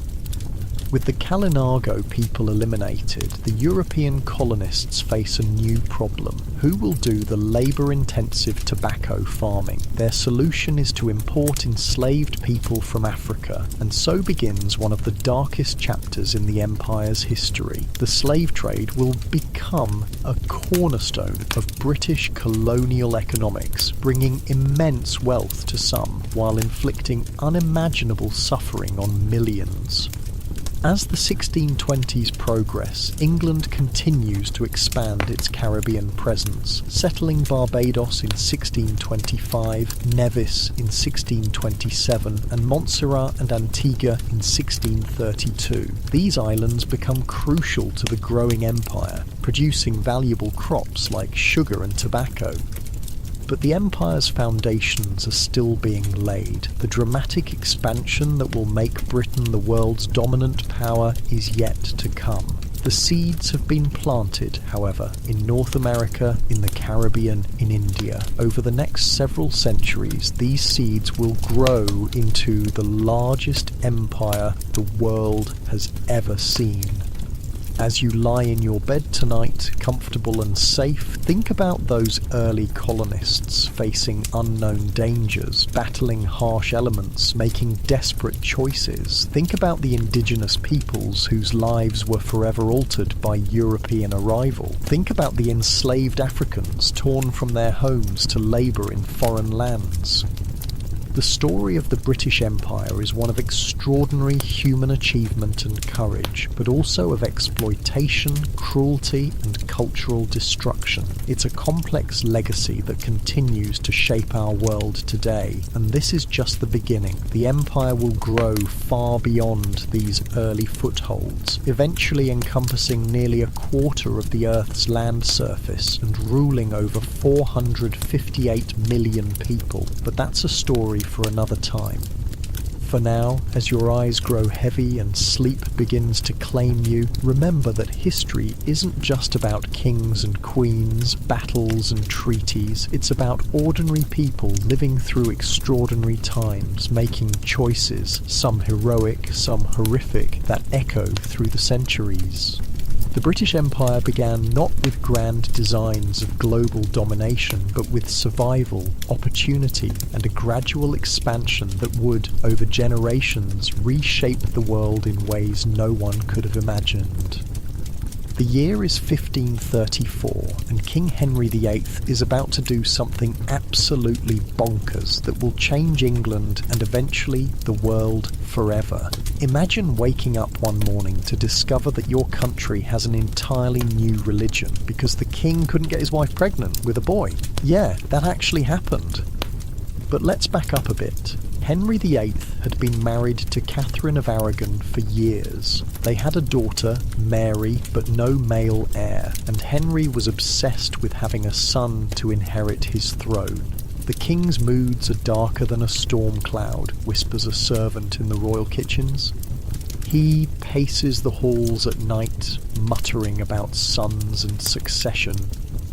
Henry decides his marriage is cursed because Catherine was previously married to his older brother Arthur, who died. According to the Old Testament, marrying your brother's widow is forbidden. Henry becomes convinced this is why he doesn't have a male heir, so he asks the Pope for an annulment. The Pope, influenced by Catherine's powerful nephew, Emperor Charles V of Spain, says no. Now, if you or I got told no by the highest religious authority on earth, we'd probably just deal with it, but kings aren't like normal people. When Henry gets told no, he essentially says, fine, I'll make my own church where I'm in charge. And that's exactly what he does. In 1534, Parliament passes the Act of Supremacy, officially creating the Church of England with King Henry VIII as its head. Think about what this meant for ordinary people. Imagine you're a peasant farmer who's been Catholic your entire life, as has every generation of your family going back centuries. Your entire understanding of the world, the afterlife, salvation, everything is rooted in Catholic teachings. Then suddenly, by royal decree, you're told that's all wrong, and now you need to follow this new church instead. My grandmother cried for days, a man later recalled. She thought we'd all go to hell for abandoning the true faith. Some embraced the change, others resisted. Those who refused to acknowledge the king as the head of the church faced severe consequences, including execution. After Henry's death, his daughter Mary, a devout Catholic, takes the throne and tries to restore Catholicism, earning the nickname Bloody Mary for her brutal persecution of Protestants. But her reign is short-lived. When her half-sister Elizabeth I becomes queen, she re-establishes Protestantism as England's official religion, passing her own Act of Supremacy in 1559. Meanwhile, across the Atlantic, the race for colonization has begun. The Spanish have established colonies across South America, the Portuguese control Brazil, the French have settlements in Quebec and Florida. Elizabeth I sees all this expansion and thinks, I want some of that. So she commissions an army of seafarers to explore the world. These men, known as the Sea Dogs, are given legal permission to pillage and loot Spanish ships. One of Elizabeth's first appointees is John Hawkins, a pardoned killer who joins the Royal Navy to save his life. In 1561, Hawkins travels to the Canary Islands, a Spanish colony off the coast of Africa. There, he discovers a horrific but lucrative business opportunity, the slave trade. In 1562, Hawkins sails to Sierra Leone, where he captures 300 Africans and forces them onto his ship. The conditions are beyond inhumane. People are chained together, lying in their own waste, with barely enough food or water to survive. Many die during the crossing from disease, starvation, or suicide. Hawkins sells these enslaved people in the Caribbean, trading them for pearls, hides and sugar. The business is so profitable that when he returns to England, he's knighted. Let that sink in. The first English slave trader was given a knighthood for his achievements, but Queen Elizabeth isn't just interested in attacking Spanish ships and trading enslaved people. She also wants to establish permanent English settlements in the New World. After the failed Roanoke colony we talked about earlier, England finally establishes a successful permanent colony at Jamestown in 1607. But living conditions there are brutal.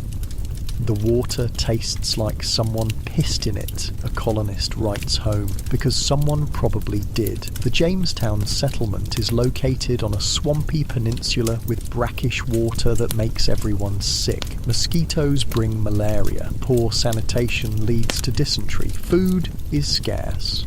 Of the original 104 settlers, only 38 survived the first year. John Smith, one of the colony's leaders, enforces strict rules to keep the settlement alive. He who does not work does not eat. This doesn't make him popular, but it keeps people alive. The colony's fortunes change when John Rolfe introduces a strain of tobacco that thrives in Virginia soil. Suddenly Jamestown has a cash crop. The demand for labour grows, and in 1619 the first ship carrying enslaved Africans arrives in Virginia. Around the same time, another group of English settlers is preparing to leave for America, not for gold or tobacco, but for religious freedom. The Puritans believe the Church of England hasn't gone far enough in removing Catholic influences. They face persecution under King James the Firm and his son Charles the Fern, who demand strict adherence to Anglican practices. In 1620, a group of these dissenters